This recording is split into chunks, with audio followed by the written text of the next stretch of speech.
Yeah, I've accumulated a good amount of Philly bands since doing this. I've made the joke a couple different times that I should just like rebrand to be just a specific like Philly based podcast, even though I live in Minneapolis. The formal portion of the interview here. You gotta get a bit of crack, man. Yeah, I was just gonna say my only question for you guys before we get fully started is, do you each have a beer that you want to crack for the opening crack with me? Sure. Really, yeah. We're a few deep already, but yes, we have freshies available. That's perfect. I usually uh like half an hour before I start recording with someone is when I crack my first beer. So I start to get a little loose by then, and then I have about five sitting here on deck. Mainly because you guys' post, I was like, I gotta come correct, make sure I have enough on hand. I'm really close to my mini fridge that has the rest of the beers, so if I need to get more, I'll get more. Really, that's your job if that comes It's up. literally just to Good the morning. side of the monitor is a mini fridge. Right And behind, behind in the far background is also like Brian just had his birthday not too long ago, so he's got a pretty well stocked bar. So Oh, yeah. yeah, man. So if there's a shot portion of the interview that you'd like us to do something of that nature. I mean, I'll leave that up to you guys. I can also probably do a shot or two, but we'll see where the night takes us. Let's put it that way. Let's not get too crazy. Yeah, it is only Tuesday. But all right. So what we'll do here is I'll count us in. We'll do this crack, and then I'll do the little intro to bring the four of you in, and we'll just see where it goes. Awesome. All right. Look forward to it. Yeah.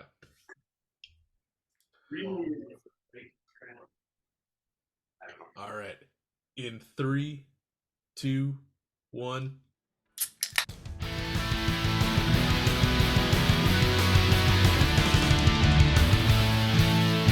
Welcome to the Beers with Bands podcast with your host, Michael Torres.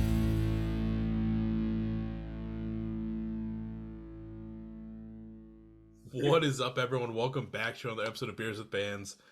This week, in typical fashion, I have another Philly band on. I'm sitting down with the band Seeing Snakes. How are you guys doing? Awesome. Yeah, sounds great. Hell yeah. Like I said earlier, thank you so much for taking the time out of your Tuesday to sit down with me. We have a decent amount of beers in front of me here and you guys in Philly, so I'm sure we'll have a good time. For people that might not be aware, Seeing Snakes is, like I did mention, from Philly. You guys are kind of like a melodic punk band, putting out fucking ripper ass tunes. You guys put out a new record in July that we'll talk about here in just a second. But before we get too far, can you go around the room and kind of say who you are and what you do in Seeing Snakes? I'm Billy. I play the guitar. Badass. I'm Brian. I play drums. I'm Rob. I play bass. I'm Tim. I play guitar and open my mouth too much. As long as it's not getting you in too much trouble on stage, I feel like that's okay. He sings too.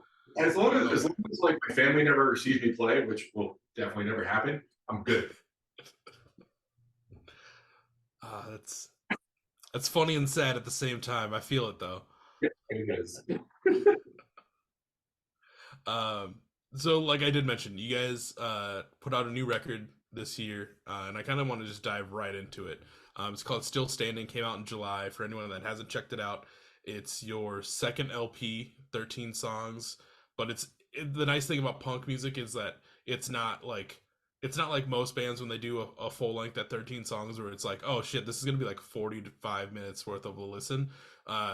It's quick, in your face. You guys get in, get out, put your message across, and it's just an all around great listen. So anyone that hasn't checked it out, please go check it out. Either pause this, go listen to it, or check it out after the episode. But it was a joy to listen to. Like, it's a killer album. Dude, thank you. Thank you. Yeah, man. 15 minutes of it. Yeah, man. I think part of it is like, we spent a year in 2020 just being like really locked in and not being able to see anyone and being super isolated and just, when it came time to actually just get back and do shit, like we just kind of hit the floor running and just wrote the fastest fucking songs we could. Fast at the point where it's just like they actually are songs, not like shit where it's like short grindcore songs where it's like blip, it's like and it's done. Right. But I feel like that's always kind of been our vibe. Like a lot of us are really into like huge influence for me. Like one of my favorite bands of all time is always just gonna be old like fucking Black Flag. And like I was listening to a lot of Off, except for the most recent album. But the first couple albums I fucking love. So I really just think like you said, in and out, get your point out, just fucking keep moving.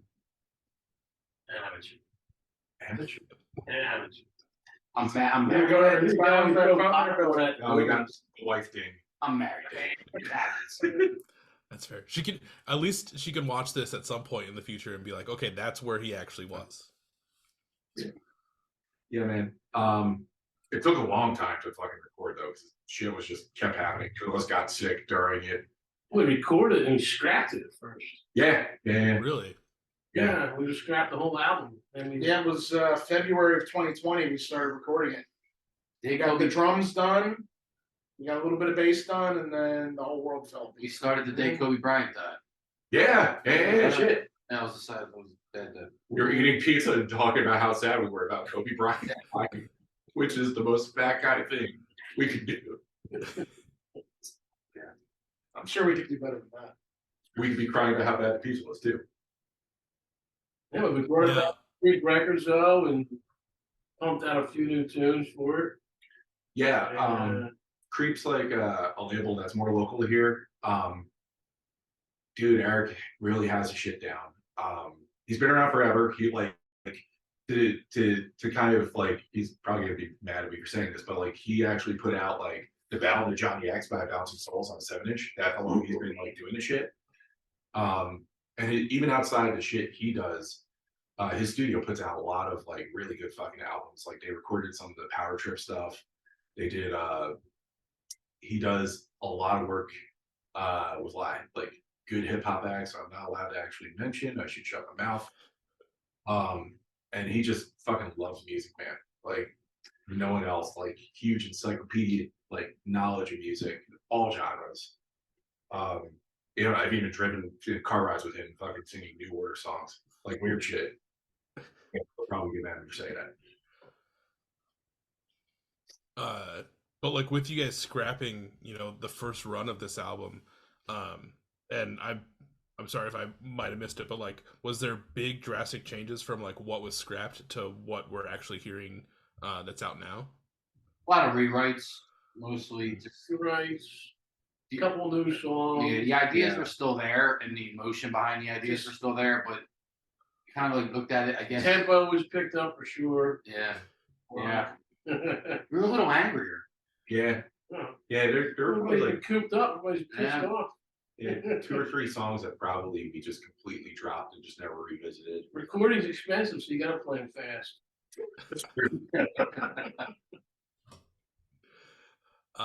And obviously, you guys, like we said, started the initial process for this album in February of 2020. It's now coming out in July of 2023. Like what was kind of like the response behind like the push of like, hey, like we have this, we're ready to go. Here's like the slow roll, because I know you guys released a handful of singles leading up to it, but like what was the response and build up? Because I'm obviously, I try not to look at the numbers, but I'm looking at the numbers for this album, and they're pretty good numbers for this album. Yeah, we're still surprised. I think we just wanted to do the single thing to test the waters and be like, all right, is this something where we kind of shot our load and just fucking went way too hard at recording an album, and maybe we should probably just put out a handful of songs, and maybe not even actually put it on an actual fucking like record or CD or any of that. So I think and the other thing is too is like, I'm not sure how it is where you are, but like Philly is super weird here, like right now, because it's like takes like 4 months to get booked anywhere, and So it's so saturated, and that's really a lot of really good bands. Yeah, that's the thing. But like, there's a ton of fucking amazing bands out there.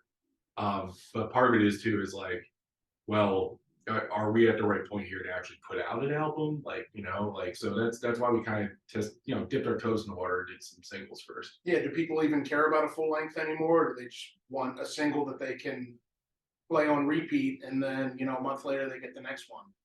Something we kind of weighed back and forth, and I think we found a good middle ground there. We found out that people could listen to 26 minutes of music. Yeah, the length of the songs definitely helps it. Yeah, like that's been a big topic. I mean, it comes up every once in a while on the episodes, is like, what format do you go with this new release schedule that's deemed as like the way to do it nowadays, where it's release a single, 2 months later release another single, 2 months later release another single, whether they tie into each other or not.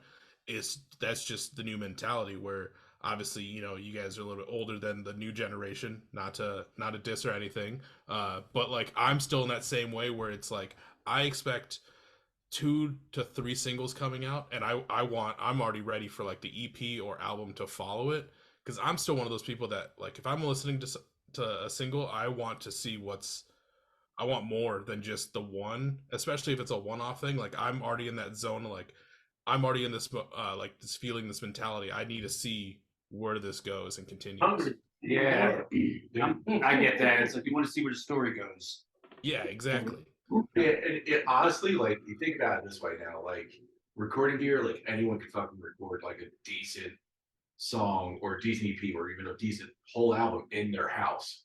Like, they don't have to, like, it's easy enough to actually just put an idea out in the world right now. Like, you can just go on DistroKid or one of those other distributors or Spotify, and next thing you know, your shit's out there.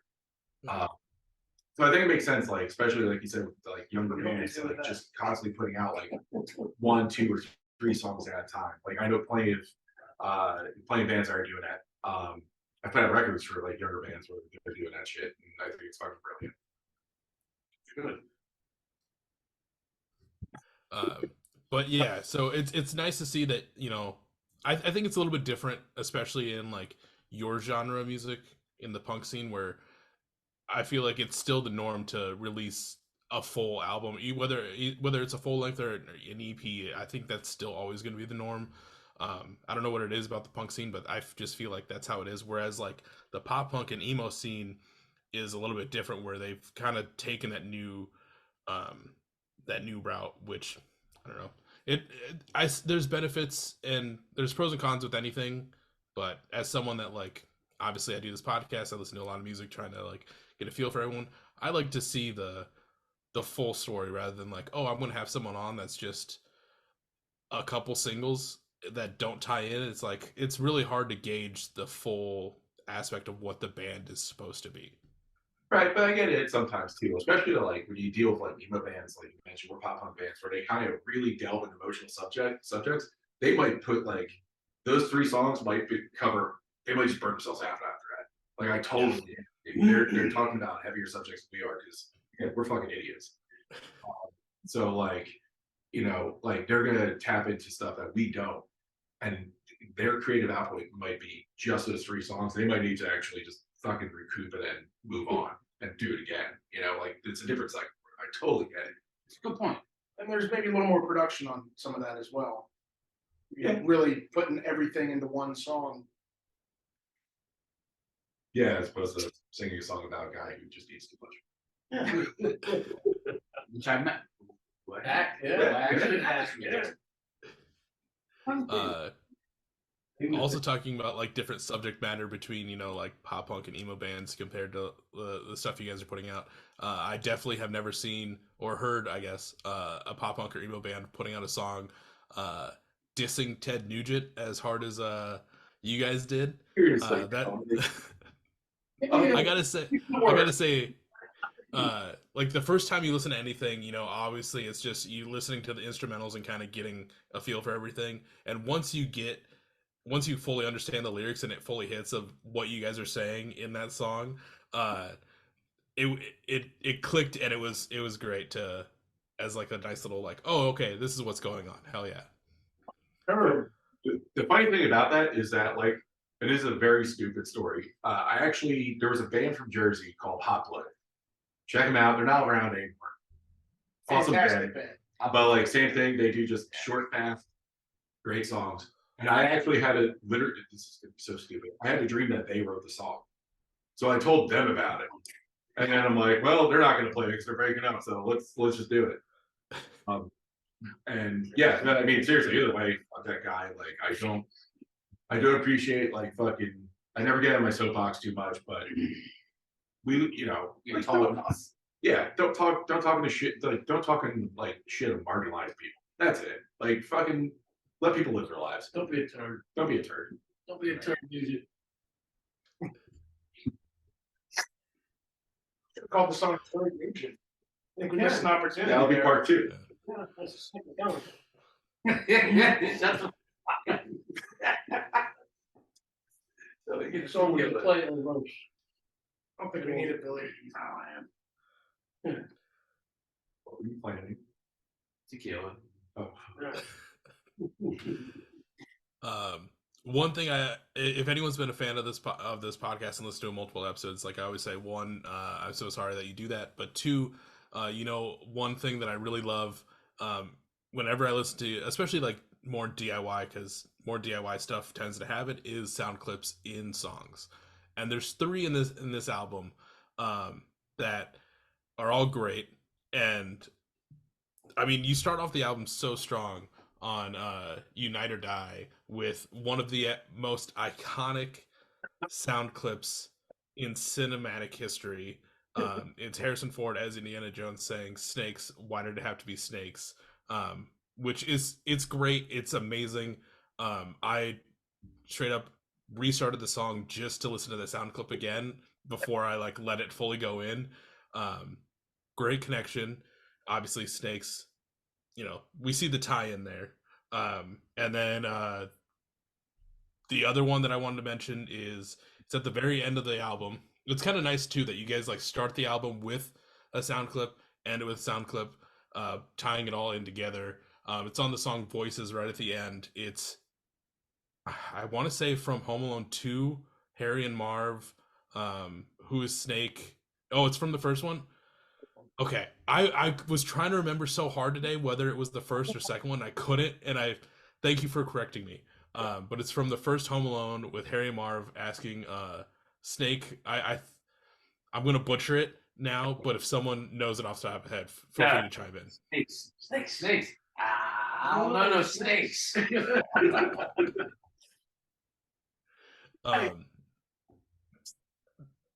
There is a third one that I want to talk about here in a second, but for these 2 specifically, I mean, just 2 iconic movies, 2 iconic lines that now are part of Seeing Snake's history. How long were those in the wheelhouse to like use? The Home Alone one came from Billy. No, it came from my wife. From Billy's wife, Molly. Yeah, Molly. She came up with that. So that was. I think I would probably suggest it before we even started the second round of recording. I'm pretty sure it's when I first joined the band. She was like, "That would be a really cool idea," and I went, "Yes." And then the Harrison Ford. That was my first thought. It's one of my favorite movies. Yeah. So I was like, I have to fit this in somewhere. I didn't even know it was here until I heard the album. I talked that.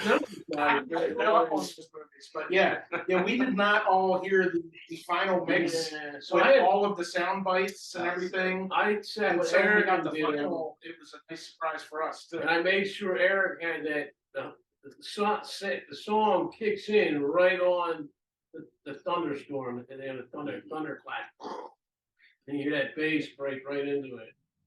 And then we can talk about the third clip. Yeah, we knew those clips were going to be in there, but didn't know exactly where in the album. No idea the Harrison Ford clip was going to be in there. Well, Until I got to pressing and was like, "Oh shit, that's pretty cool." Great way. It is solid. Yeah. Now, were there any sound clips that you wanted to use that you didn't get to use for this album? No, we pretty much. I collected a bunch. Well, I collected a bunch for what song is For Who For What? For Who For What? I just kind of, it's all like news clips of all the riots we had in Philadelphia. So I took a bunch offline and sat with Eric. And he did, that was Eric. He kind of fit all that stuff together. I probably gave him like 5 or 6 clips. And I told him what sections I really wanted. And he pieced that together himself, though. They were very memorable times, though. I mean, it was chaos. Yeah, I remember when I first around here was chaos. I remember when I first heard the cut. Yeah. It was just like it brought me right back, and I'm like, wow, that's Yeah, there's so like the image from the protest that definitely stays in my mind is the guy wearing the Elmo mask standing in front of burning cars, which was like totally the most Philly fucking thing that could happen. Well, no, the most Philly thing that could happen was the one cop getting in trouble, and his name was Joey Baloney. Joey Baloney. Like he was a big fat cop named Joey Baloney. Like fucking perfect. And he was a bike cop. And he was bigger than any of us. All right. Joey Baloney had cast and mule, baby. forced perspective. But yeah, that third clip that we were talking about is in For Who For What, which I feel like it fits that song so well. That it gets to that break and then you just hear these news cycles going through about all the riots, and just like, I don't know, it's something about just the way it's the placement, and with that song in general, like I just feel like that one just tied in super well and really like draws you in a little bit more to that song than like just any of the other songs. Yeah, it was just such a crazy time, man. Like there's so much to be captured from them. I think, you just hit the nail on the head. It fits in because it's just there was just so much like frustration with just that period of time. Like it's the song. Yeah, it does fit the song perfectly. And the biggest thing about it was it hides my shitty guitar playing for like 30 seconds. So I'm okay with that. It is a long bridge, though. That's why we needed that. And Trust me, every time we it's play a it long live, bridge. I realize how long the bridge is. When in doubt, find a dude to cast. When in doubt. It is our longest song. At what, 2 minutes and 30 seconds? Something like that. That's our. I think you had something to say that. That's our free bird. That's our free bird. Yeah. Ooh, that's what? That's Never mind. I'm awful. Okay. Speaking of live shows, I know lately you guys have had like a terrible luck with trying to get some shows going, because there was some run-ins with COVID. I know that's like we were supposed to record a while ago and all that stuff happened, but like for people that are maybe from like the Philly area that are just now finding out about Seeing Snakes, and they're like, oh, these dudes are funny as hell on this podcast. One, shout out to the Beers to Fans podcast, but then they're like, we need to go see Seeing Snakes in person. Like what is your guys' like show style like, being a punk band from Philly?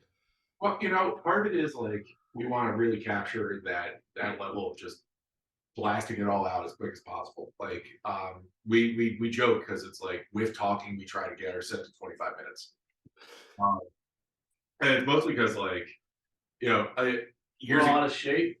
That's 12 or 13 songs. And part of it is like a long time ago, I saw Fucked Up with Off, and Fucked Up played for an hour and like 15 minutes. Yeah, it's too much. And then Off gets out and plays for 23 minutes and just gone. That's it. They were the headliners. They were the headliners. And there's so many good bands. I remember that was just their shtick. Like, all the bands we grew up like, I can think of like Kill Your Idols, Kid Dynamite. I know you Kid Dynamite. Kid Dynamite. I know it's sacrilege in Philly, but like they're like that just short, sweet, fast, perfect thing where it's just like you get it all out, you're tired of shit afterwards, and you just get ready to see the next fucking band.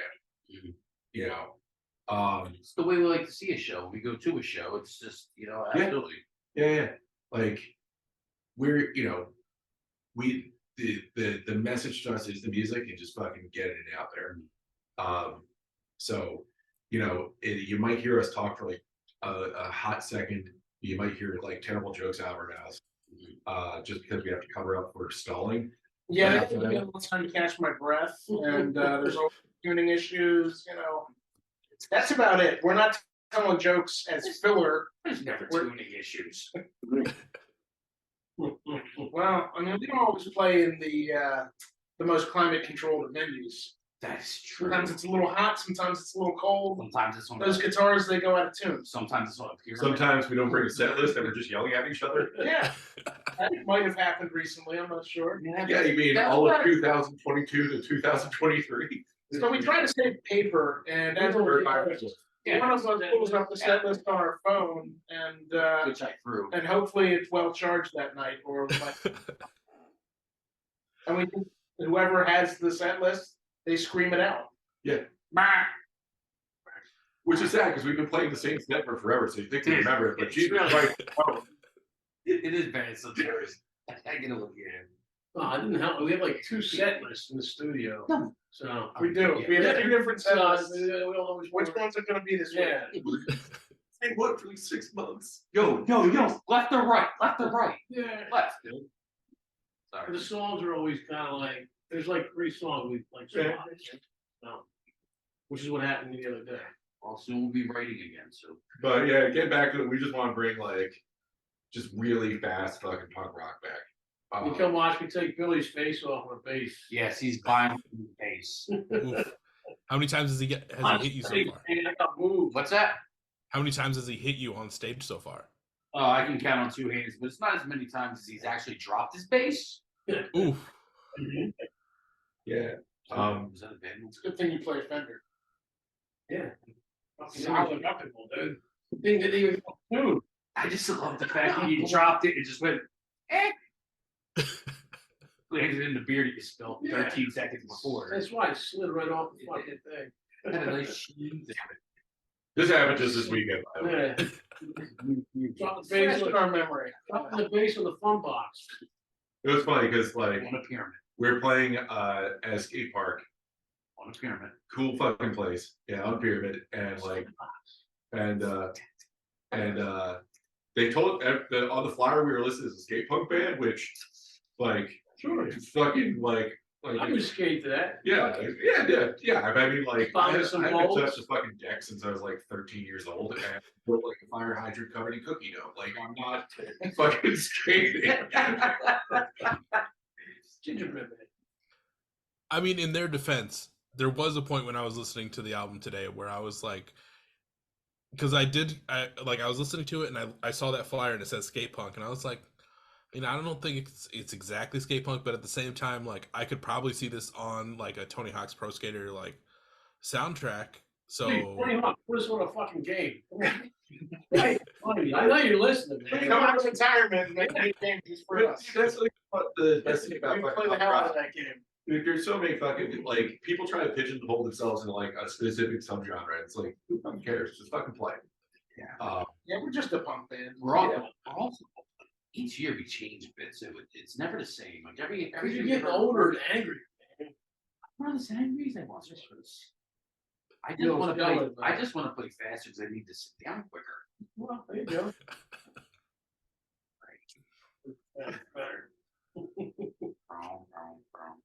Brown cow?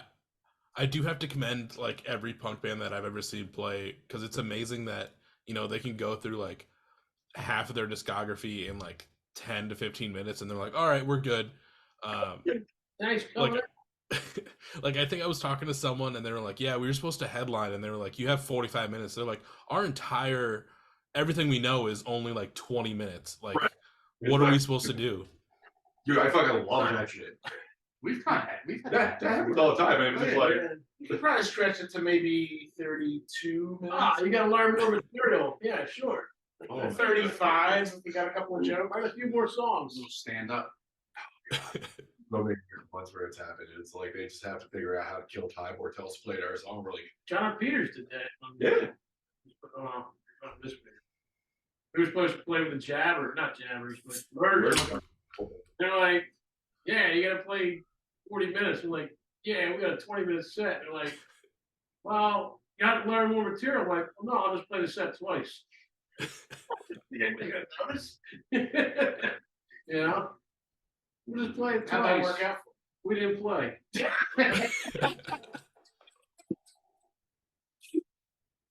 They didn't like your response. She did not. And then You could have just told her, okay, no problem. But- Wouldn't have real. we pulled out because Why do you pull out? Oh, we're my bad. pregnant. But Oh, no, they didn't want to pay us.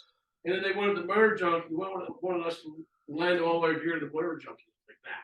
yeah, good luck with Yeah, that. no. Yeah, no. No, no thanks. Yeah, there's Hey, Yeah, I forgot. We're all over the place. We're gonna take You know, that area and stuff. we did there was a place that in like a nicer town in Pennsylvania that is like right along the Delaware River.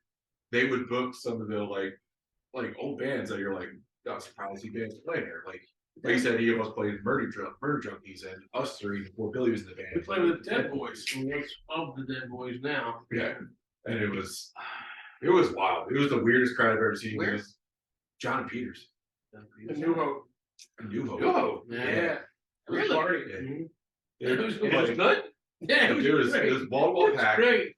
That's like antiquing century. Like yeah, it's like You a see, town. look at it. Everybody in the Johnny gumball machine and fist play on stage. The whole town is known for like art collecting and antiques. But like they booked the Dead Boys for his venue, and it was just like all the venue itself is tiny. Like it's probably a little bigger than the room we're in. It's like comically small. There was a sex shop across the street. There was a sex shop across the street before we parked. My friend over Your friend, yeah. Yeah. Was it really your friend? Yeah. We went to high school with her. And now like Shout out. it's funny because I have to Small actually business. She won't see She's you. doing vibrators. yeah, she's doing vibrators for the band of vibrators. That's cool, man. Yeah. Genius. Making shit happen. Why did it take so long for them to figure that out? No, they've been doing that, but the one guy moved to the States now. Well, no, they have actual. Now it's vibrators. now it's a quality vibrator. Do they have bad vibrators? This could be one of those tangents. we Oh, discussed no, earlier. no, Yeah. I'm sure you weren't expecting the Why am I- vibrator merch tent. I wasn't. I didn't even know a band was called Vibrators, but that's a great ploy to have vibrators as your main like merch item. And it's funny because like I talked to the one guy for my job, and like they're old British punk band, and the one guy's been around for forever. He came to the States, he moved here, restarted the band. And like he's got like the silly British accent where everything's like super happy, but he's like fucking punk as fuck. Good day, coming up. It's like I don't know what to do. Like, what the fuck? And he's married to like the most New Jersey lady, who's the sweetest lady in the world. But like, so you have this super like New Jersey accent, and this like who talks kind of like Marissa Tomei and fucking my cousin Vinny. Oh, Yeah, Hell yeah. yeah. Married, North married to like this British guy, and it's just like, what the fuck is going on? They're great though. They're awesome people, and I have to help them find vibrators to sell. That's my life. How did we get here? The train has derailed. Oh boy! Wheels are off. Right on fucking tracks. I want to do shots of hot sauce. So anyway, what was your question? I don't even remember at this point. But getting back into this album, obviously, we're still here talking about Standing Still. Well, Still Standing. So sorry, got that backwards. My apologies. It's a solid album. If anyone's finally checking it out because they've been sleeping for like the last however many months, this comes out in December, so like that's like 5 months. So let's say they've been sleeping, hibernating, and they're finally, awakening, getting ready to listen to this album. Like, what would you guys say is like the one song, and this could be for each one of you as well, is like your one song that you would suggest that they listen to get a feel for what you guys are? I'll be honest with you. I know it's the opening track, but Unite or Die, it just flows from the beginning to end, and it doesn't let go of you. It grabs you right from the beginning, and it just brings you wherever it brings you. But I love that. I love that track. I love trying to change it live. too. I know, but never it goes just back. Because it gets you from the get, Like, boom. and the energy's there. Everything Right, the about that tones. song for what we do is it's just, to me, it's the perfect song. Like in what we for our And it's been band. our opener live. Yeah, and We've tried to switch it and we can't. And it- No. The other thing is, It it's sets like, the pace for everything. yeah, and it really kind of sits pretty well balanced between the rest of the album, where you have a lot of like, you do have a couple more melodic songs, you also have a lot more abrasive songs, Yeah. and it kind of bridges like right from it kind of sits right in the middle. Oh, nice. so where are you at? What do you think the song wise? I would agree with you. Yeah, I would 100% agree with you. I feel like that's it. It definitely it kind of ties into the title of the album in and of itself. Sure. But it's I feel like it really is probably most exemplary of what we do. Fellas, where you guys sit? Right here. My second I mean, we need a different answer. I think Voices kind of stands aside from the rest of the songs. Maybe not the song that I think like identifies our sound as a whole, but maybe one of the more creative songs, that something that kind of came together after we took a little break.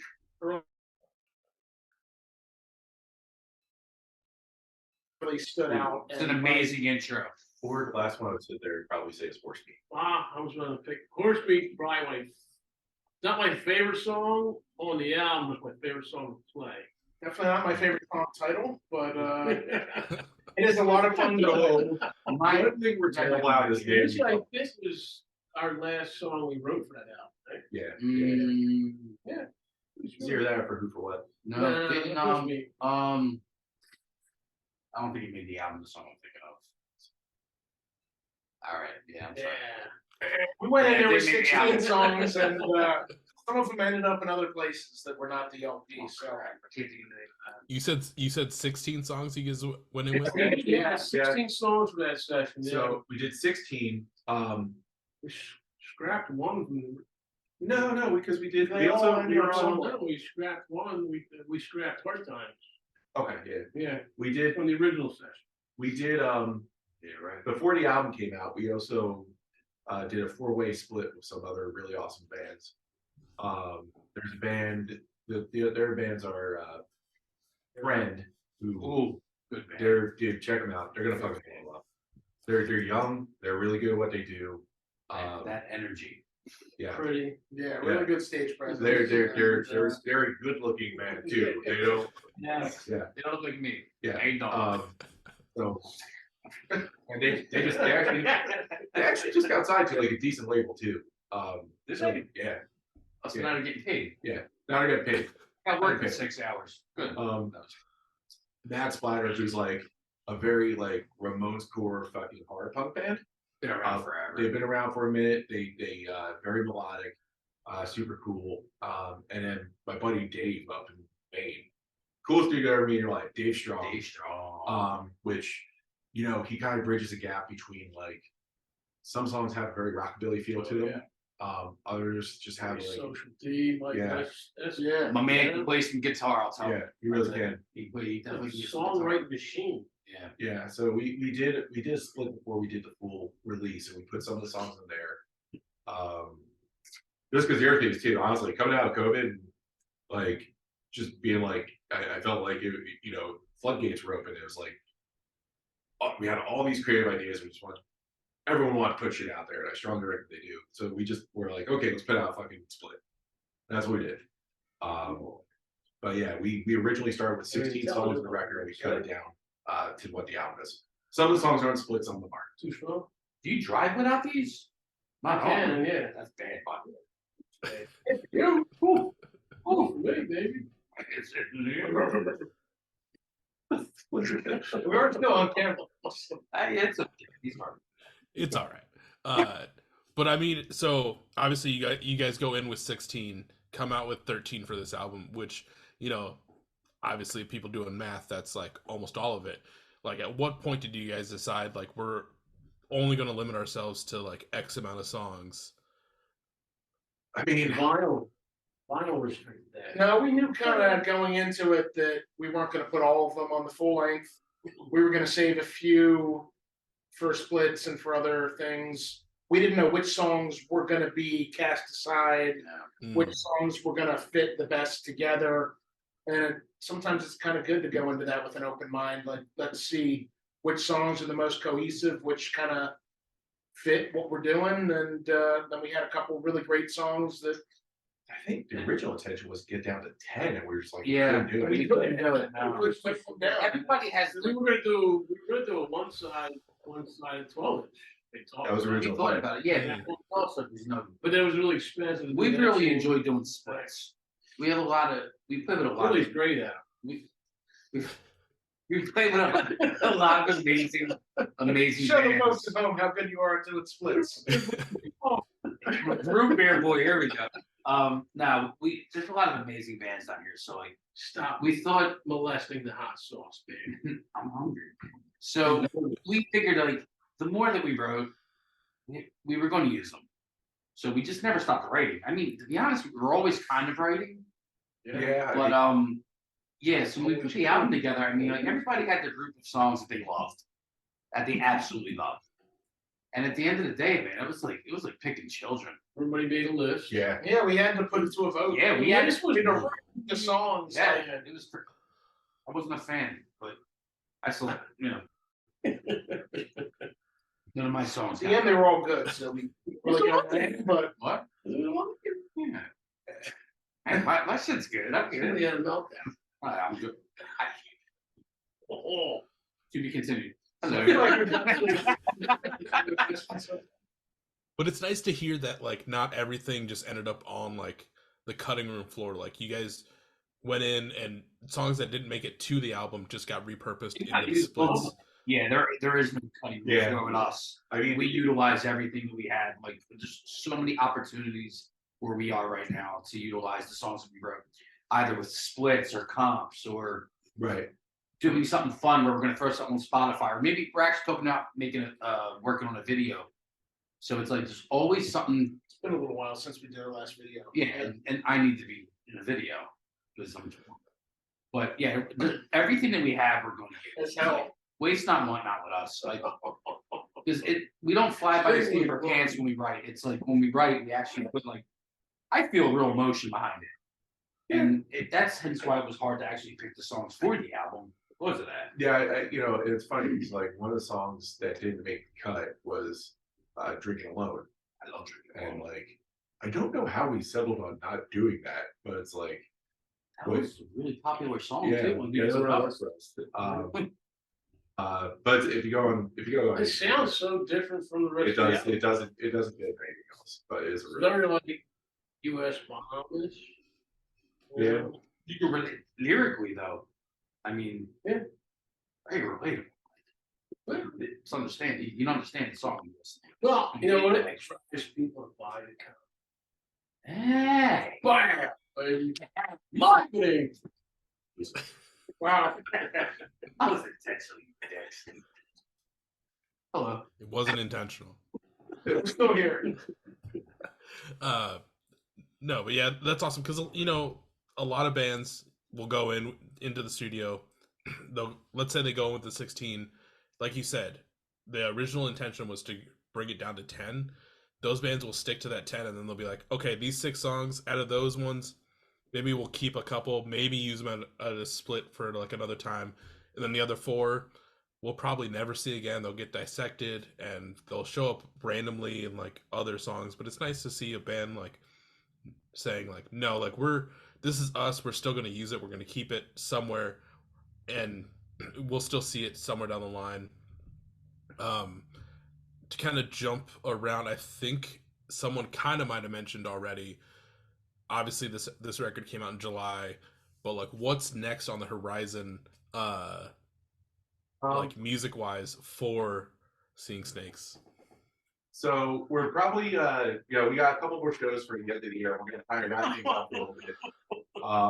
The goal for what we've talked about is actually to spend like a month or 2 writing again, and then immediately head to the studio. Just to do, circle back to it, to the very beginning of the conversation, do an EP. We have so what we want to do is do an EP technically, but like do a 12-inch record out The 12-inch record, where half of it is new studio tracks, and half of it is a live set. We were really fortunate to. There he is. What are you drinking? Big wave. Hell or high We'll get to it in a little bit. I like it. But we're gonna do probably 5 or 6 new songs, including a couple covers in there. And then do some live stuff. We just recently, when we played over this past weekend, the yard, the venue we played, actually did completely separate tracks for everything, isolated recording for everything. So we're gonna get that mixed down to see what's good. And then we're also doing teaming up with a really awesome group called Cart Music that also does some pretty awesome stuff. They're based here in Philly, and they do some stuff in New York as well, where they do live studio sessions. So we're gonna do a 12-inch record of half new stuff, half live stuff, and that's next year. Sick. Well, I'm stoked to see how that all sounds and how it all comes about when the time comes. Speaking of records, I think there's a 7-inch out there that you guys are on that people can get, but also for Still Standing, people can also get a 12-inch for it, and it comes on, I think if I looked correctly, it comes on like random colors. Have they started shipping? Have you guys seen like some of the random colors that are coming so far? We lucked out because it's supposed to be random color, but it matches the cover. It's like the same color blue, like spot on. Yeah. Hell yeah. We really lucked out. So yeah, and we do have a couple 7-inches out there. We did one with green jelly, which was super weird. And we also did a couple of just other friends out there just to check, test things out. I always thought vinyl was cool shit in the world. So I kind of delved deep and did some like deep diving into who does the best deals, who has a history of like doing some cool shit. If you ever get a chance to check it out, I'm going off on an tangent, I apologize. It's one of the longest running plants in the country is called United Record Pressing out of, I think, Tennessee. And they actually had an apartment that they still keep furnished and kept from the 60s for where touring black musicians would go and hang out just to make sure that they were safe touring south in the 60s. Oh, dope. Yeah, super cool shit. I'm a nerd for like that sort of shit. So everything I do, I try to put on like weird formats. You so smart. Smart about one thing. I'm an idiot about everything else. Well, I'm like I've said before, I'm forever jealous of every band that gets to, jealous and also happy for any band that gets to press anything to vinyl. As someone that does just a podcast, no one wants to. I'm never gonna get my podcast pressed to vinyl. I've seen a few podcasts do like 1 to 3 episodes on tape, which tape is kind of coming back a little bit, but I don't know if I want to listen to myself on a tape or even on vinyl. But like I'll never have that physicalness. So it's amazing to see people like able to. I'm starting to feel it a little bit. I didn't eat supper. I fucked up. But it's awesome to see people like get those made and pressed. So if everyone that's listening, if they want a copy of the vinyl, we'll talk about links here in a little bit. But be sure to go get yourself a copy.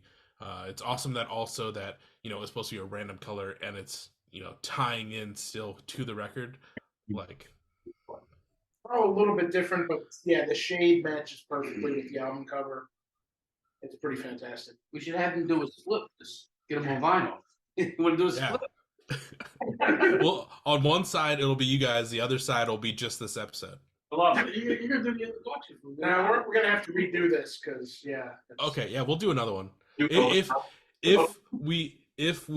this were to ever happen, Seeing Snakes, Beers with Bands split vinyl episode, I would personally fly to Philly. We would do it in person and have a ruckus of a time. I'm all about it. We're called Southwest now. Good deal. I know a girl. we're gonna make it happen. Yeah. You let me know. I'll have my people call your people. By my people, I just mean I'll I'll just Oh, keep you're DMing calling you me. guys.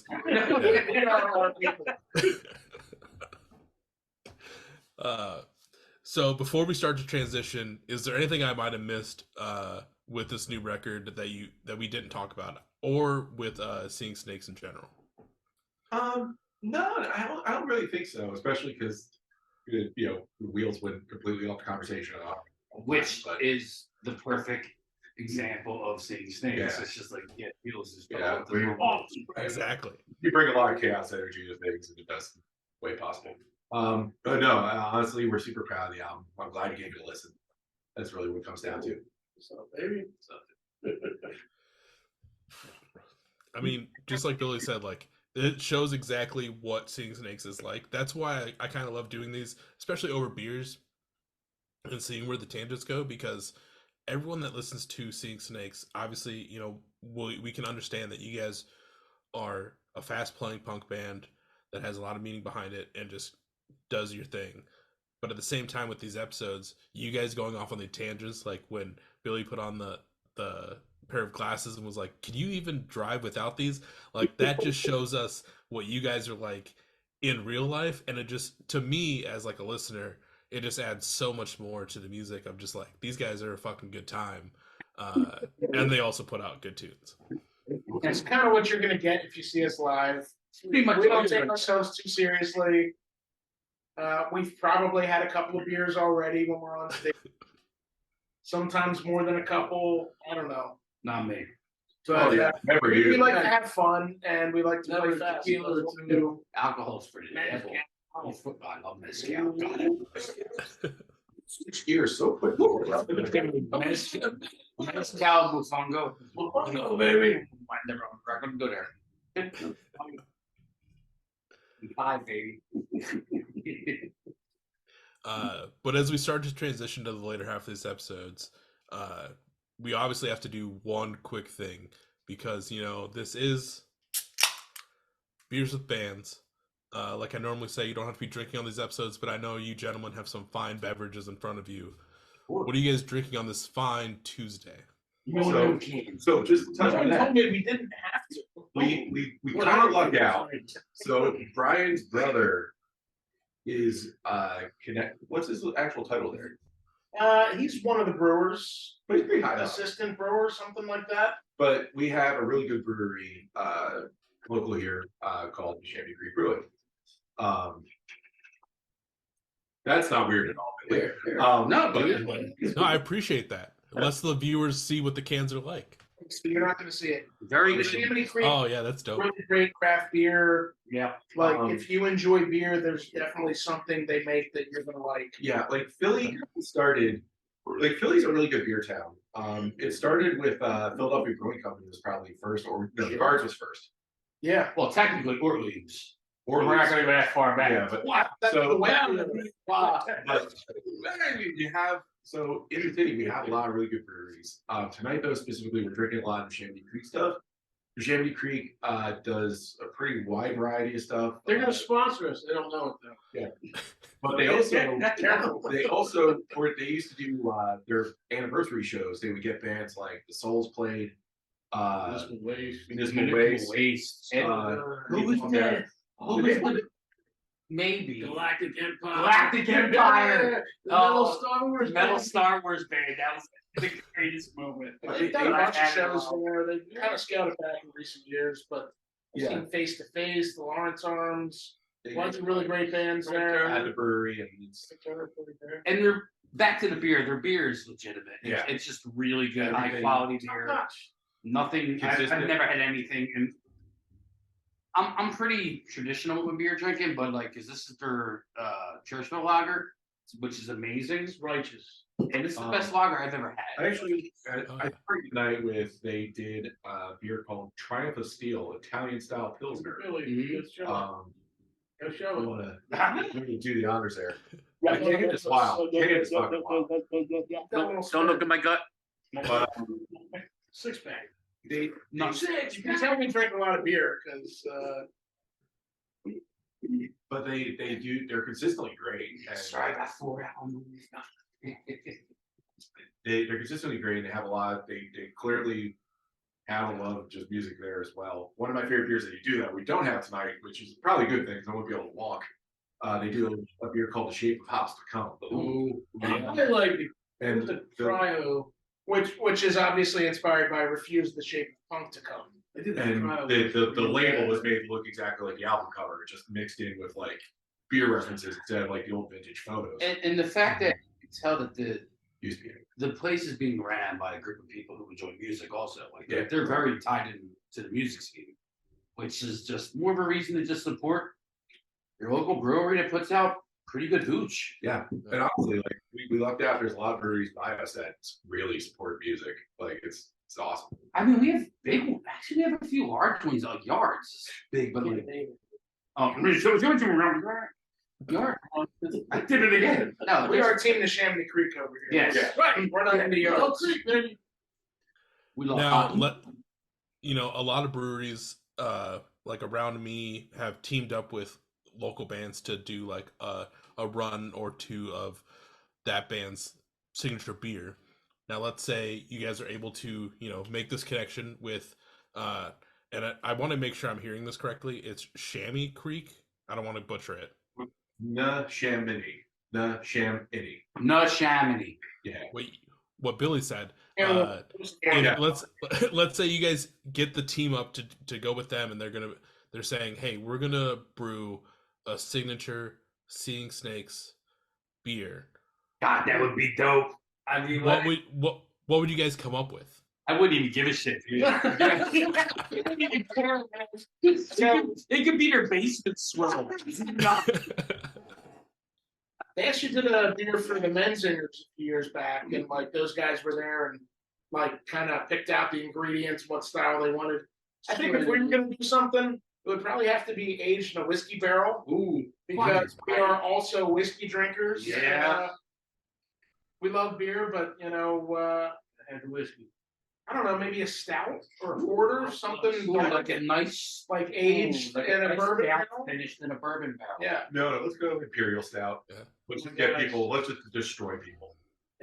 Actually, that would make more sense. Yeah. Like our bathroom habits. Like We just will like destroy people.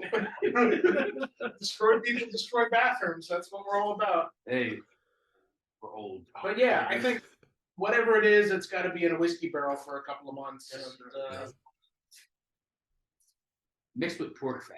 I'm gonna talk to the rest. I'm hungry. Well, hopefully one of these days that comes to fruition. I know some of my close friends have gotten the chance to kind of partner with their local breweries to do that. I know one of my friends, they've gotten to do 2 runs, and there's now like a local distillery where they live, so they're teaming up to do their own signature line of apple pie. So I've already put in an order with one of the band members. Basically, legal moonshine, basically. Yeah. Oh yeah, that's probably. I want to buy. Yeah. I'll try it. I've already texted like one of the band members. I was like, I need 2 bottles at least to start with. So we'll see how that goes. But yeah, hopefully that happens. That's one thing that is also on my list to partner up. But obviously that hasn't happened yet. So on this episode, I'm just drinking some Kona Big Wave. You called it earlier. By the way. I did. I know that can, my friend. Hell high water. Well, no, because my watermelon has like the same color scheme. No, because my buddy Mike drinks. He bartends at the bar, and that's their citywide. It's a Kona and a shot of whatever Heaven Hill turned into, Quality House whiskey or whatever. For $5. It's a great combination. Damn. Awesome. I mean, you're going to die, but it's good. Go Don't check on dinner. don't touch me. Don't touch me. Like I've said on the past few episodes, normally 90% of these episodes I'm drinking PBRs because I treat these the main premise for these episodes was me and my friends obviously stopped. We would always tell each other the same show stories, and we were like, we need to fucking talk to our friends. And then COVID happened, and I was like, I can't talk to people in person. But what makes me like, I always talk to my friends at shows, and I'm always drinking a PBR at a show. So I would always have PBRs during these episodes. And I finally got to a point after like two 2 to 3 emails of to PBR of no response of saying I should mix it up probably. So the past few episodes I've been mixing it up, doing Kona Big Waves. I know everyone from Seeing Snakes is just dipping out at this point, but we're still going. I'm just fucking with you guys. But like I've said on the past few episodes, if anyone has any suggestions for what I should be drinking on these episodes, feel free to hit me up and suggest something. So What's local, man? Yeah, What's local? Dude, yeah, like what's your like outside PBR, like what's the local cheap beer? Like we have out here, we have Lionhead, which is used to be good, now kind of just tastes like Does it still come with like the little quizzes on the bottle caps? you can always tell like the quality cheap beer because the bottle caps have the fucking puzzle on the inside. Make it easier to fucking read as time you go through the packing. But yeah, like I always there's always gonna be like that beer that like your dad or your fucking granddad drank that was like, let's go drink some Hams. Hams Black Label, Lone Star. Ooh, What's the one in Baltimore? It looks like the Pringles guy. Yeah, National Bohemian. Bohemian. Natty Bones. Baby. So Sorry, I don't would say, sound bad. dude, because you gotta remember, like you know, if you're talking Yeah, to just Dave, drink local, man. Just drink local, man. Yeah, there's always gonna be like that cheap beer that's been around for fucking forever. Tried and you know, true. It's gonna be fresher and taste better. I want to hear about that from you. You know. Yeah, it was. And that has been on my list to email like all the breweries that are near me that I've hit up and I actually enjoy. Of just being like, hey, I do this podcast. Would you guys maybe support a little bit and like throw some cans my way, or I'll just go pick it up. We did used to have I think it was in St. Paul in the Twin Cities. We used to have a Hams brewery here in town. Now it's just abandoned and empty, so people do like urban exploring through it. So it's kind of cool. I love seeing those videos. I never want to do it myself. I used to. What's that? Exploring. Oh, I want to do. Have you seen the guys do it with the drone? Well, Let's the go drone, fly it. that's I like. want to fly the drone. I saw someone do that at Mike Tyson's old house.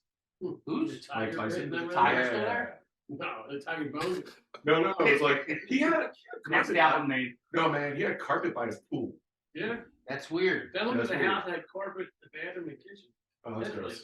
I lived in a house that had carpet in the bathroom. Yep. weird. Yeah. Strange. And I was a bath, and I'm a bath taker. Anyway, he's local to you. Yeah, so I'll work on drinking some more local. I'll maybe finally send those emails, which is weird because like I always feel daunted sending emails to bands of just like, oh, what do they say now? I just need to think the same mentality with like breweries and just fucking send it. Because what's the worst that's gonna happen is they're not gonna respond, and then second worst is they're just gonna say, nah, and I want to be like, cool. Wrong finger, bud. But yeah. Yeah, you're right. But that was me saying like, cool, tight. But that's the little beer segment. Now we're gonna get into truly obviously we've been talking about Seeing Snakes. This entire episode's been fun, but this is now my favorite part of the episode because this is where we talk about some stories from you guys' time in music, whether it's shows, tours, time recording. As I normally say, they can be anything horrendous to tremendous or any adjective in between. The way I like to think about it is, think about the stories that you guys always reminisce about with your friends. Those are usually the best stories that I love to personally hear. I'm going to start off with, do you know the band Tree Fort? Tree what? Tree Fort? If you haven't, do yourself a favor. They've been around forever. They're from Georgia. The first time I saw this band, like rhythm section, band, that guy singing, 2 horn players, they start off their set by 2 of them lighting their dicks on fire. So that's how and believe me, it just gets crazier from there. So they're playing like That's the PG part. they're playing like just normal like punk rock, like kind of pop, really poppy and melodic stuff. But they start off with 2 of them lighting their dicks on fire. Then they drank each other's piss. Then they start making out with each other. Oh, wait. Then they stapled raw bacon to one guy's ass. When you get to the Yoo-Hoo Enema. That was a different show. No. But dude, this was the first time I saw it. I am so sorry for that. But one time, Thankfully, I mean, if I was getting monetized by YouTube, thankfully we're so far in where I would still get monetized, but I don't make money anyways. So, but this is fucking insane. Dude, so to tell you about this band, and they're cool guys. But the craziest stories I can only tell can only involve them because they're fucking nuts. They crashed back when the Warped Tour was still a thing. They crashed it and played for a week. They weren't actually on the bill. They just crashed it for a week. One of the last times I remember playing with them, it was at a VFW, and they started their set by just taking a rolled up tarp and kicking it out. And they'd have this hype guy. And you know, like the little glow bracelets you had when you were like a little kid? So he had 5 of them hanging from a tape piercing. And he was just walking around the crowd shaking his ass while these 5 fucking glow bracelets were hanging out from his asshole.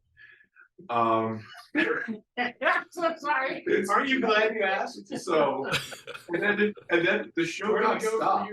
The show got stopped because the band was playing, and the guy brought out an enema bag and bottles of Yoo-hoo and asked for a volunteer, and then just everything stopped. This was at the VFW. Yeah.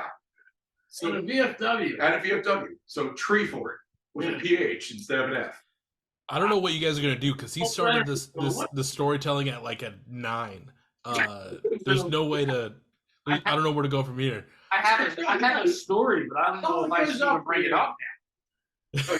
I remember we were on tour a few years back, and we wound up at a buddy of ours' house in West Virginia. It was a nice, beautiful, beautiful little cabin. Mountain Mama. My Volkswagen almost didn't make it up the hill.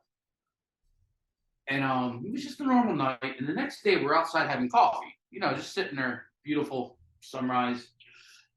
Wow, this doesn't even compare to that story. But I'm going to throw it out there anyway. This is probably what it was looking for. Okay, so it was funny. I believe it was Rob and I. We're outside. We're just shooting the shit. And all of a sudden, No pants on. no, I had pants on. I had Chucks kind of half off. Didn't have pants. And then None of all pants. these random dogs. Yeah. You remember this? Yeah. Old dog. And they were the cutest, most. Billy sitting there with a jar of peanut butter. I'm not. He's being weird. I did that. And these random dogs start coming up and jumping all over our laps. And then apparently we found out that the owner of the house down the road, His uncle. it was his uncle. It's the whole It's West compound, Virginia. They were related. So, you know, these random dogs who were just hanging out with us, man. It was a great morning. We had coffee. Nobody's taint was on fire. Everybody went home. Yeah, everybody was good. I mean, nobody stole my hubcaps. I don't. Jesus Christ, that's a story. I mean, I wasn't there. That actually. You gotta build up to that, Tim. Yeah, I apologize for anybody who had to ever go to that show. That was man. Every time it was just fucking. Every show their dicks were on fire, but they're wild, man. And the thing is, like, you would talk to them, they'd be completely normal, but Jesus Christ, like, you ask for the wildest story, But that's it. But real quick, were they or were they not the cutest fucking dogs? Those dogs were. They came up. They were just hugging the puppies. Like seriously. I'm sorry. We had cinnamon buns, and then we walked outside. There's dogs. We did have cinnamon buns. They were great cinnamon buns. Any other stories? Let's see. Well, this isn't a story with this band, but Brian and I were in a band a decade ago. This is where he got his nickname, King Bruno. So Brian, very polite, proper guy, super dude, great guy, great friend. I seen him down a bottle of Jack Daniels one night. I start doing backflips on a bed. And yeah, we're not going to go with that. We're good. Anybody else? Yeah, that was. That's right. I did become Kung Fu Pandola back. Switching back to the crazy side of the Spectrum. Yeah, the spectrum. So me and Rob a few years ago just went to a show. We went to go see DRI in Trent. And we knew the show was going to be wild, and we knew the show was going to be a little like completely off the rails. No, like, so we opened the door, and there's just this big bald guy just bleeding profusely. Mm-hmm. And that's how the show started for us. And then there was like some fireworks being set off on stage. And then at the end of the night, I remember a Nazi got thrown under a car. Okay. Here we go. I got. That's a one, great way to end any story. I have one more story. Yeah. This is how I met Tim. So Tim. Rob, This is the axe story? yes. So at this point, this is Jesus Christ. 13, 14 years ago. We're all in different bands. We're all playing Rob's in a together. band that's actually working. Like he's in a band. You're probably Europe and everything at that time. You were traveling, and I joined Brian's band, who's getting me a beer if he doesn't mind. And so I was my first show with them. So we're playing his basement. Yeah, it was a house show. Yeah. It was a house show. It was his basement. So we're in his basement. Your birthday, wasn't it? Was it your birthday? It was I his really birthday didn't give show. a shit enough then. Yeah. That I don't care now. So it was his birthday. And first of all, he tried to charge me to come in. We'll And get the into band. it. So Jesus God. Should I tell my story? All right, so I'm sitting there and like it's a really calm party, you know, it's like North Philadelphia. It was very calm. For me, it was calm. Fireworks. There weren't none, it didn't happen yet. And Tim, as you notice from watching Tim's a very, very, very professional, calm guy. He's a great, That's fucking. he's a good husband, good father, like dude, like just very, very solid dude. Total But I did see him chase a man with a medieval axe, and I believe it might have been medieval. This thing had shiny like bolts and shit to it. Anyway, he's going to explain this. Would you like to? Yeah, he kicked me down the steps.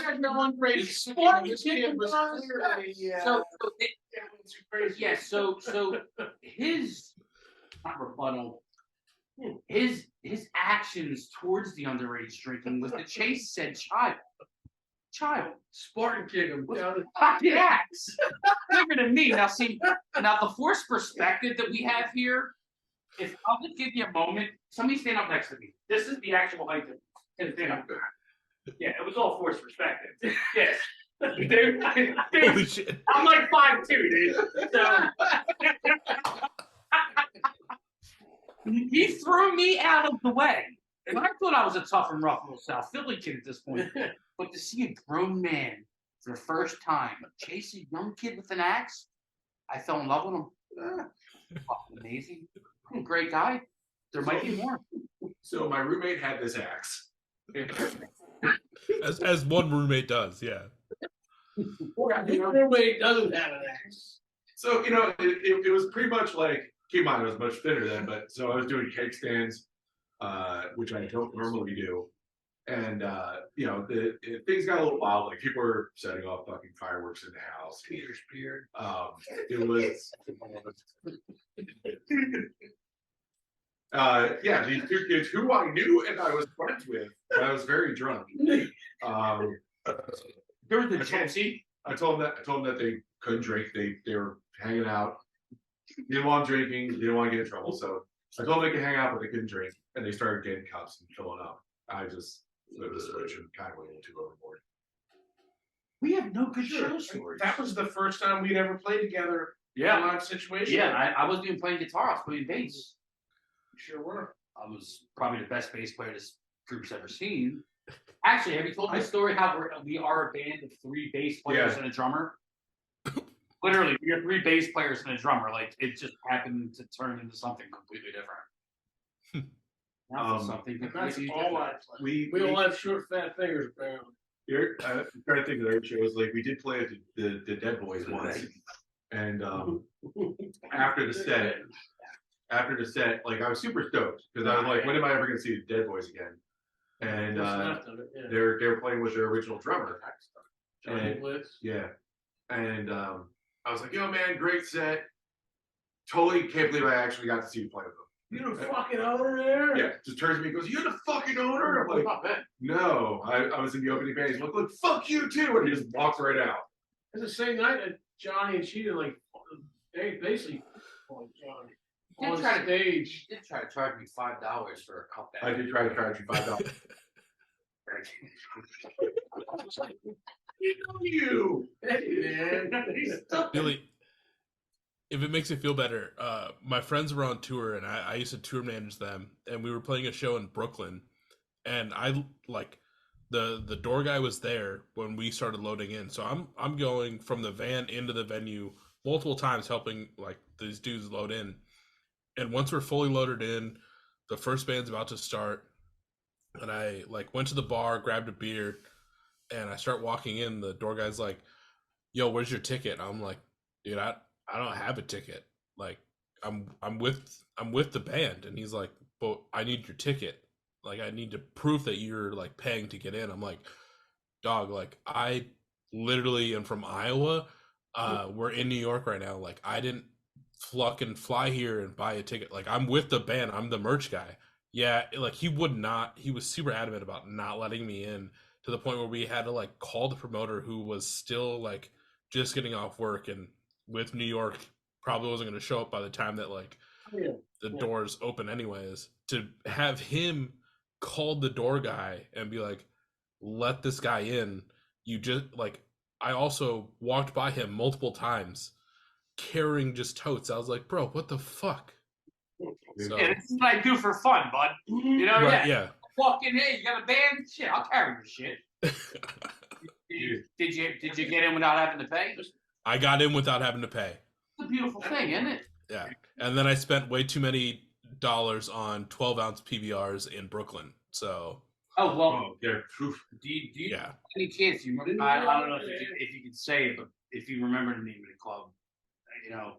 But I don't off the top of my head. I know that there was like some basketball courts a couple blocks over when we, tried to do the loop, trying to find a spot to park. And that was also like in 2013. I know you did the loops trying to find. Yeah. What was that place we played that one joint in Brooklyn in Queens? It was Queens. No, It was Brooklyn, Queens. Dude, I had to piss so bad. Oof. And like literally, I drove around for at least 35 minutes, to the point where I double parked in the middle of the street, ran into the bar and said, "I'm peeing." "Who are you?" "No, I'm peeing. If you ask me again, I'm going to pee on your floor." That's not a story, but we played Providence, Rhode Island over the summer. There was a lot of people there dressed like wizards. Holy like, shit! It's so true. Like fucking. This is like the home of wizards, and It's not Rhode Island, right? Yeah.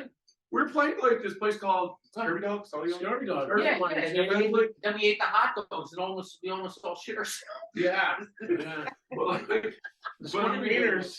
Like hot wieners. It was like this venue. We were playing an outdoor show, which in late May the temperature dropped down to 50 degrees. Yeah. No, colder than that. It was very cold. It was cold. Yeah, it was cold as shit. My wife didn't even watch the show. She sat in the car and had the heat on. Great spot. But there was like honestly, it was awesome. It was awesome. Yeah, it's Jamie. He's in the Midnight Creeps from the Sleazies. Great punk rock bar. Yeah, but there was 4 guys distinctly dressed like fucking Gandalf. Oh yeah. Like, and it wasn't like they had like these really nice robes. Like they were well put together. It was like fucking.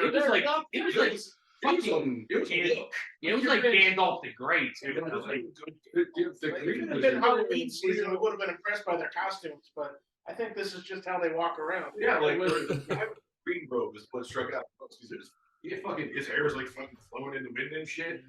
Like, and it was slow. It was like slow motion hair flow. I saw that. Freaked me the fuck out, dude. So Providence, Rhode Island has a ton of wizards. There's wizards. Good to know. There are wizards in Rhode Island. I've always wanted to try. There was a beer that's sold in like Midwest gas stations. It just comes in a white can. It says beer. Hell yeah, beer. It's so bad. I've had it before. It tastes like Bud Light. So my main lesson I learned with like beer is never drink a malt liquor. Never drink a malt liquor named after a natural disaster. Like Hurricane, love that shit. Earthquake. I'm older, so what about the Cokie 900? I don't know. You know Cokie 900? No. How about on St. Ives? Yeah, everything's Steel Reserve. Oh, Steel Reserve. Well, it's still around. See, you get Steel Reserve. What's that crazy shit that came when they brought back? Yeah, I got me excited. Ford Loco, not just Ford Loco. That's how he gets our attention again. We gotta bring So, I think it was a couple weeks, some time ago, doesn't fucking matter because this episode comes out later anyways. For the longest time I'd always been wanting to do a brown bag party where everyone shows up with a 25-ounce like tall boy, and you just spin the bottle, see what you get, and just do it. So finally, I don't know what triggered it, but me and my friends were like, yeah, this weekend we're gonna do it. And so I mean, there's only 5 of us in our main friend group, so we each bought at least 2. Some people bought like 4 or 5, and we just spun. We each ended up with like 3 cans. Some people got like I think it's like Knott's Berry's Farms or like some shitty like liquor. There was a few Four Locos, which is my first time having a Four Loco, which is crazy. I missed out on the whole like hyped one, but it was like at least it was nice. Some people were playing dirty. Oh yeah, that's dirty. I was on tour years ago in Boston, and we had like 6 hours to kill. We found this like little dingy dive bar. Nobody in there. It's just the 4 of us in the band, and it's one of these. It's like a neighborhood bar. Everybody has cups hanging up on the bar. You buy you buy a cup. They had your name on it. This place had like, it was kind of like what was that spot in Newtown? Isaac Newton's. Okay. They had like 100 beers. There's an insane amount of different beers, right? And they had this pinwheel behind the bar. Oh, I know. So it was like $6 to spin the wheel, and whatever you got, you can get like a $3 beer, you can get a $10 beer. So we're fucking spinning this wheel all fucking afternoon, and I landed on this. It was the fucking worst beer in the world. A smoked salmon porter. Oh. It was, yeah. It's as bad as it sounds, if not worse. It was fucking awful. Smoked salmon porter. But you drank it. Yeah, of course. Yeah, yeah, of course. Dude, there's so many. Did anyone ever have the pizza beer? No, it was actually in right Yeah, outside. there's a few weird beers I've caught. There's banana bread beer, which is That's so good. it's so good. Have you ever had it? No, I haven't had it, but I love banana bread, so it sounds good. After this wraps up, That's all you need. after this wraps up, I'll send you a link to it so you can keep an eye out for it. But it's like, it tastes exactly like banana bread. I've It's never like, had it, Drink but I it would with banana try it. bread, dude. It's so good. it's so good.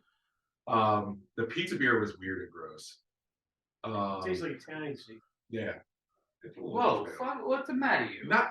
What's the matter with you? I just sneezed it. What's the matter with you? That's good stuff right Hey, there. Come on, Gobble. I gotta give you Gobble. Come here. I've seen a lot of weird flavors from beers. Yeah. So I remember like when I turned 21, me and my closest friends back home, like we all were turning 21 around the same time. So we were like, okay, we're gonna go to we came from a town of like 3,000, but they had rebuilt the gas station and it had an entire liquor store like mecca in it. So we were like, fuck yeah, we'll go there. And our goal was we never drank heavily like in high school or at all. And so we would go, and every time we would go, we'd pick up a new case or 6-pack of whatever we saw. And then we did like a whole ranking system or whatever. But one of the times someone got this blueberry beer. And you would think it would be good, but it was fucking terrible. So what we started doing, instead of icing people, we would just blueberry them. And you just, because we would always meet at one person's house to like fucking, play video games or do whatever, because we're all like 21. That's what we do. So we would just like stick it underneath a seat cushion and just like, you just got blueberried, just fucking deal with it. It's one that I will never go back to. Man, I want to go play video games now. I want to ice them on you. Do Call of Duty. We're not going to get into that though. Yep. I did realize that I was old when so last year my friend got married, and the day of his wedding, like we had partied the night before. The day of the wedding, we're all coming out of our rooms, and the bride's dad is like making us breakfast, and like her brother, so my friend's brother-in-law, had hidden like ices around this like cabin that we're staying in. And he, like, I came up out of the like from downstairs where I was staying in the cabin, and he's like, hey, we're just trying to clean up. Like, can you grab that box that's like on the ground over there? And I'm like, yeah, no problem. And I just went and sat down. And he's like, are you gonna grab that box? And I'm like, dude, like, I'm almost 30 and I'm already over this. Like, I don't want to do this at all. So he just kept trying to like get everyone. And it got to a point where like I kind of felt bad for her dad because he was really wanting to ice someone, and all of us were just like, we partied all of last night for one, and none of us wanted. No one wants an ice in the morning. No. Especially every night of drinking. No. Yeah, that's I'm gonna ice somebody tonight now. What's that mean? Just get- The fuck does ice mean? I'm so sorry, dude. Yeah, Are no, you see? Let him explain. is this like post? You never been 1980? ice? Yeah. Yeah, it's very well What the post. fuck does Well being post, ice like mean? 30 years post. So here's a PSA for everyone listening that doesn't know what getting iced is. Yeah. No, So what you do is you buy a Smirnoff Ice. Mhm. Whether you buy a 6-pack and you have 12-ounce bottles, or you buy a 24-ounce bottle, the big ones. I've seen it done either way. And you basically, someone would hide it somewhere. And let's say like I think there's cabinets behind you. Let's say someone puts it right up in the cabinet and they're like, hey, can you grab me a cup? And Billy, you go to like open the cabinet to grab them a cup, and you see that ice.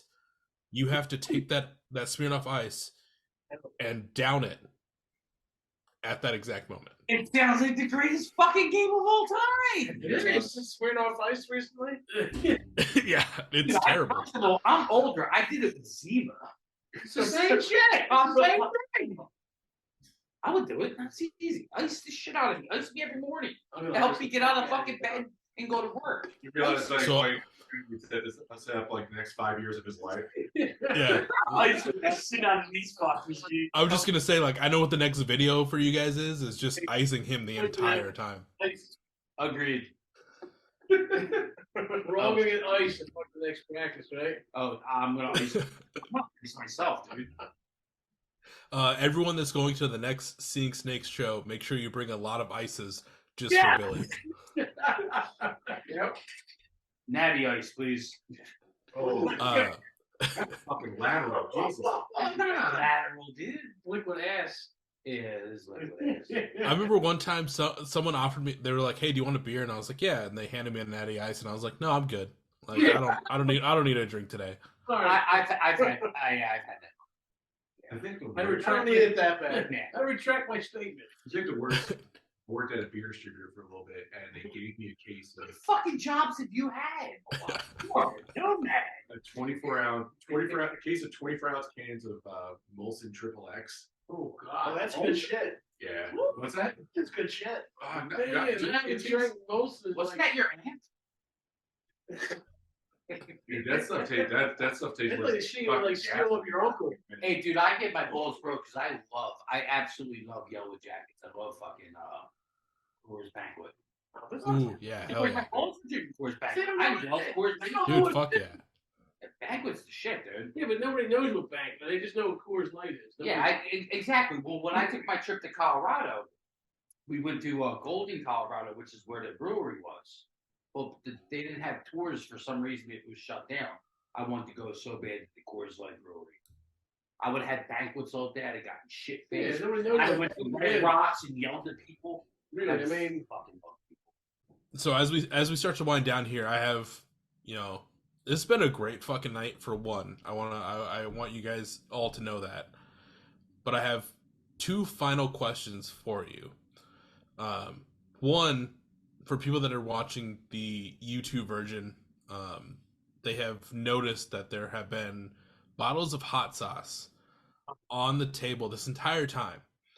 And I've been wondering this entire time, like, why in a podcast where we drink beers has there been hot sauce on this table this entire time? Like, why? What are these for? Are they signature sauces? What's going on here? Well, I purchased these 3 hot sauces today. Fuck it. Who cares? Jeez. But I will say that these are some of the better hot sauces that you hot sauce. Does anybody see my sauces? These are some of the better hot sauce. sauces, baby. These are some of the better hot sauces you'll ever have. And I'm going to turn it over to the owner of said hot sauce. And listen to the sound. Boom. You bet your hot sauce. So this is Brian's hot sauce. I'm Brian. I make like a dozen different flavors. They're all made small batch, organic wherever possible, like the best flavors. And these guys all love them. They are fantastic. We even did a Seeing Snakes limited edition smoked garlic hot sauce, which So good. like we sold out of immediately. And the hot sauce itself, you can find at brianshotsauce.com. I feel like I'm plugging the shit out of you, so I'm getting. I actually had to pay for these, and I'm Who would gonna have pay. thought you Yeah, saw? you need to get royalties. You got the friend deal. I think it's a friend. You don't need to tell anyone how much you paid for them. But in all actuality, though, these are definitely. There's still my other. These are some of the better hot sauces you will find. He does have this one. It's called spicy dill pickle. It is a dill pickle hot sauce. This Okay. shit Great on everything. will go with Sandwich. everything. Put it in my beer right now. I'm not going to do that. Oh, please do. Everything on I got a bottle on the fridge if you want to not crack open your. It is by far some of the better hot sauce that you can possibly take in your system. You're not going to burn your butthole out. Well, a couple of them you might. Yeah, but there's one. It's like it's a small company from Philadelphia that produces, honest to God, some of the better hot sauces. So if you can go to Brian's Hot Sauce, I want money for this dude. Brian'sHotSauce.com. You can order a few of these, and trust me, the labels are just as cool as the hot sauce. Now, next question is for the three of you, not Brian. For these hot sauces, do you feel like they're more flavorful rather than just straight up hot, or are they more Yes. hot than flavorful? Okay. Oh, it's definitely flavorful. I mean, Yeah, they're my favorite besides the pickle one. He did smoked garlic one, and he did. that was the band one. Yeah. That was the best. But there was also like the one that had tomato in it, just straight up tomato. That was named after a certain NHL character or mascot. I don't know if I can say that it might out be loud. this one right there. Yeah. That's the South Philly special. South Philly I special. don't know if you can see it from there, but it kind of looks like. It'll show. Yeah. It's the South Philly special, but It's like a, only There for a comes few my season. hell yeah. seconds. Shut down, baby. But no, he puts out hot sauce that do Steelers fanatic, right? give you the overall heat aspect of it, but it's all about flavor. yeah. I mean, it's like how people eat sriracha. It's like sriracha is just like hipster. What they call it, hipster ketchup. Yeah. But yeah, it's just like this like you could put on anything, and I honestly mean that. Now, see, I have a tolerance for heat. You know that's true. I can eat anything, dude.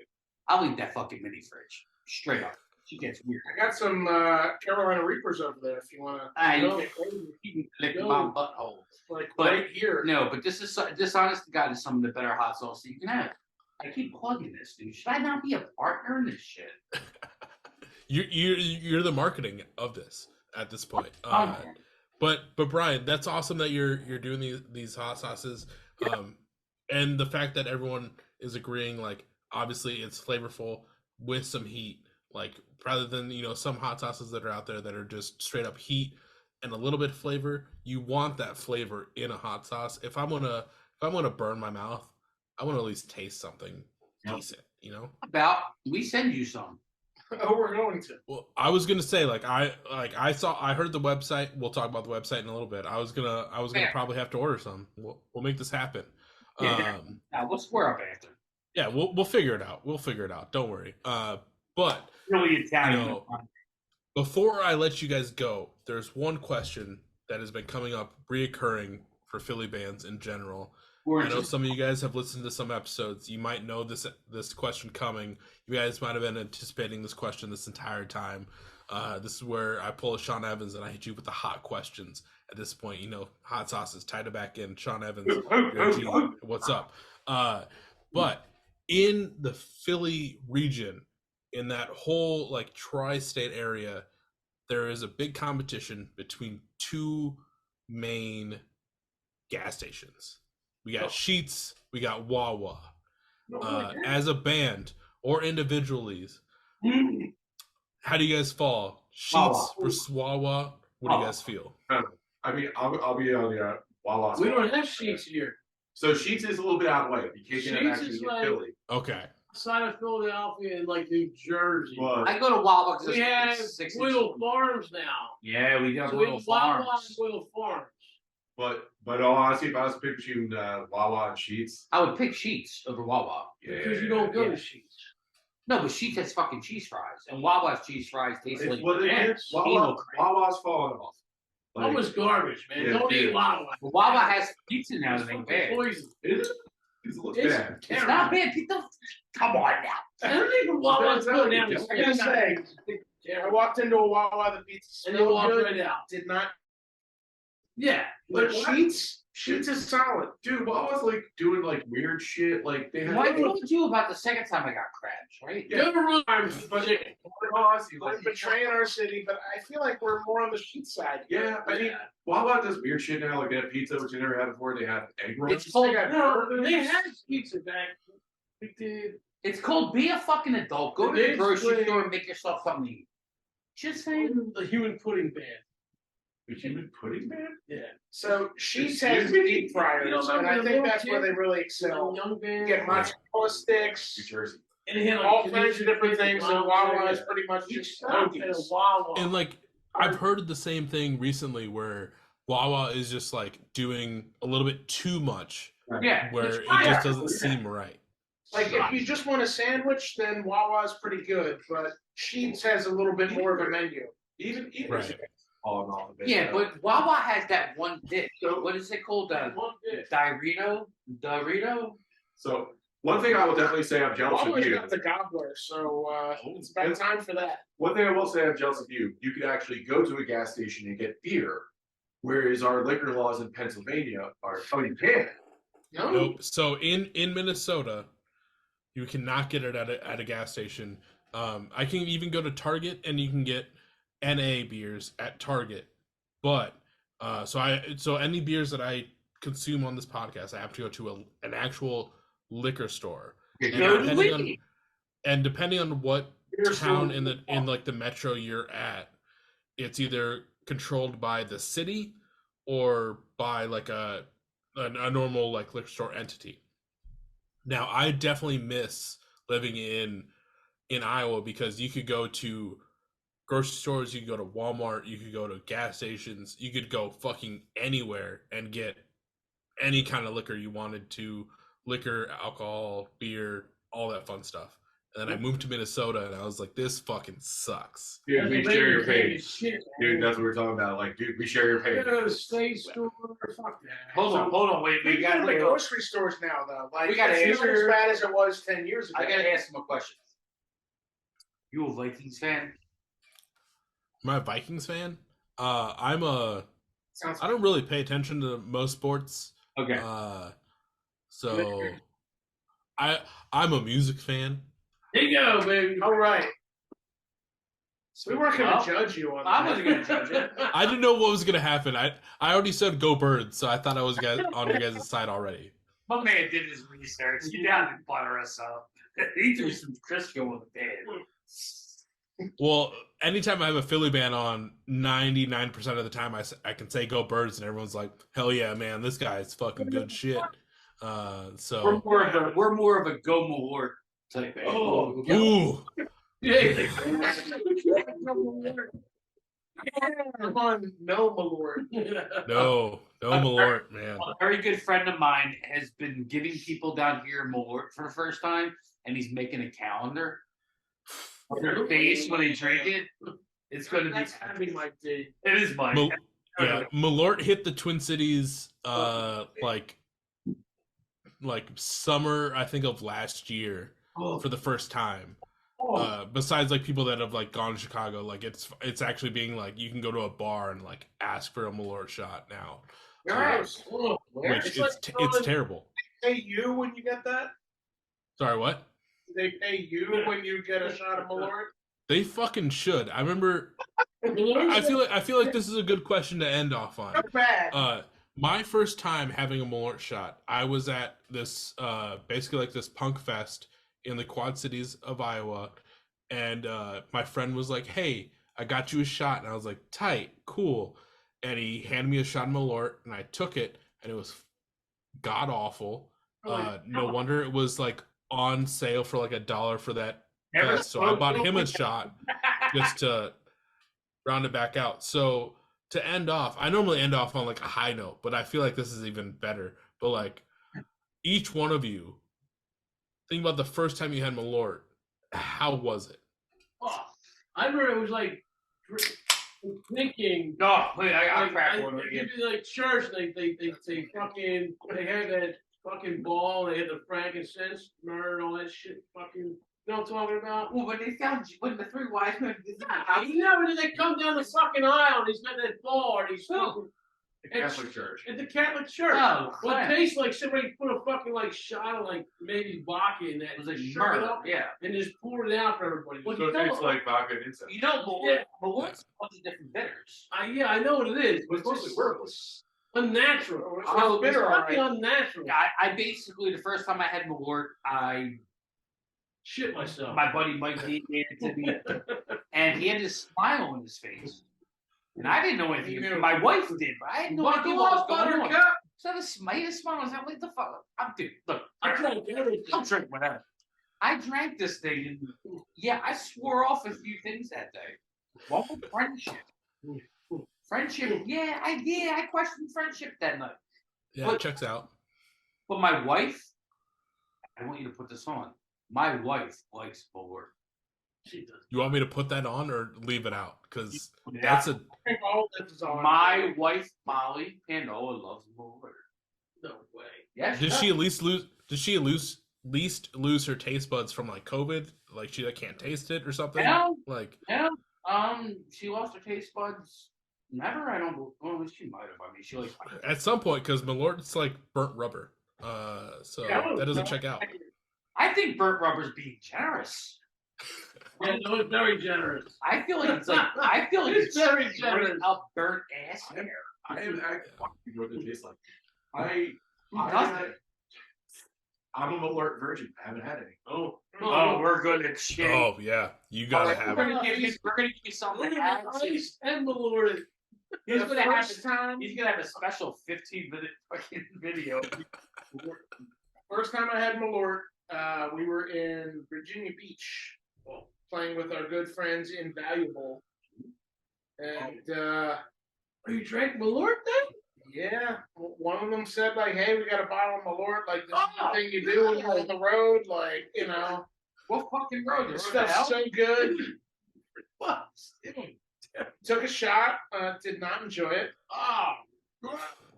That's crazy too, because it's like it's a Chicago thing to have your first shot in that far away from Chicago is kind of been crazy.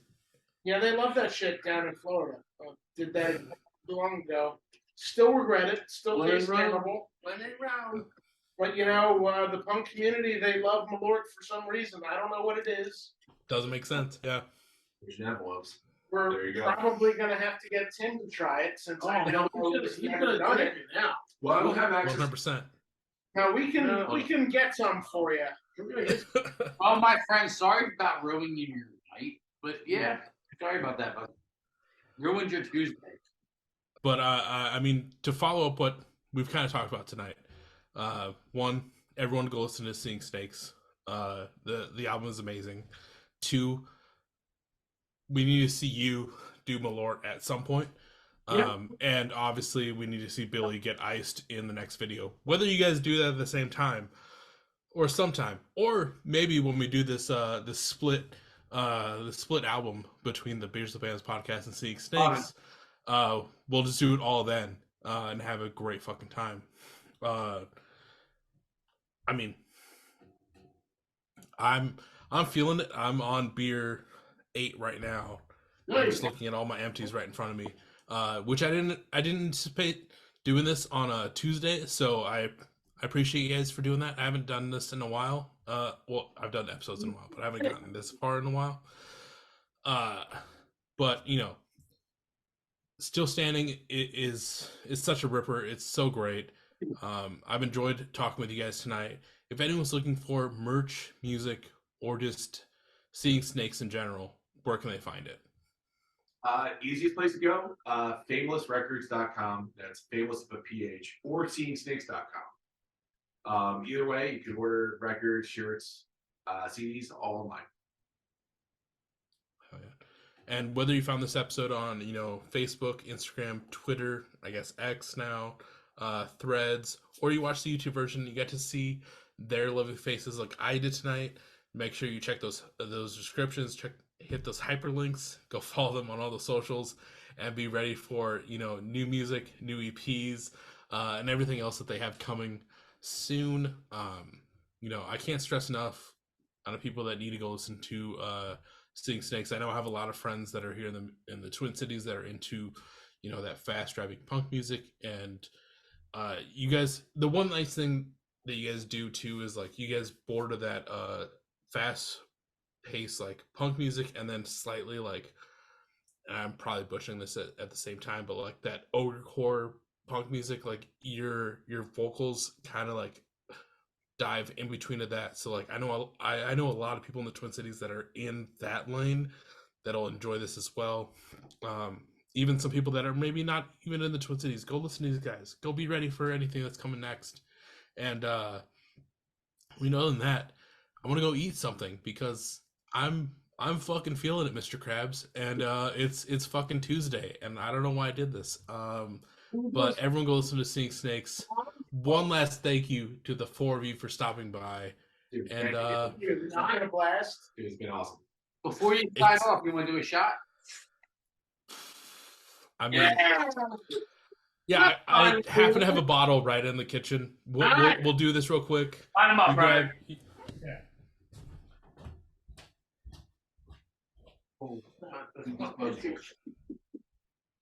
You're in my house. You're disposable. You guys are sleeping here tonight. right? No, but you can make it really small. You're totally welcome. Okay, actually walk to the dining room. What are you guys doing? Tequila? Tequila. Had a strong feeling, so I made sure to go grab some tequila as well. Let me ask you a question. What's the most you've ever drank during one of these episodes? I think this one's a pretty close, like second or third. What really gets me on some of these episodes is like the in-person ones, because we're like all in person. We're just, I see them finish a drink, I'm like, okay, I need to keep going. So yeah, it's one of those weird things. Your show. I drank a lot on the show, so I appreciate it. Hold on. Are you ready? Man, he's like, All right. Hey, to the pod. he's right to the file like a pirate. Oh wait, you know what? To the split. To the split. To the split. Here we go. Chin down. With birds. Gross. I'm going night. Work tomorrow's gonna suck. That's a hell of a way to end an episode. But like I said, everyone go listen to Seeing Snakes, and I'll catch everyone on the next episode. Thank you, sir. Thank you so much. It's been a blast. Yes, with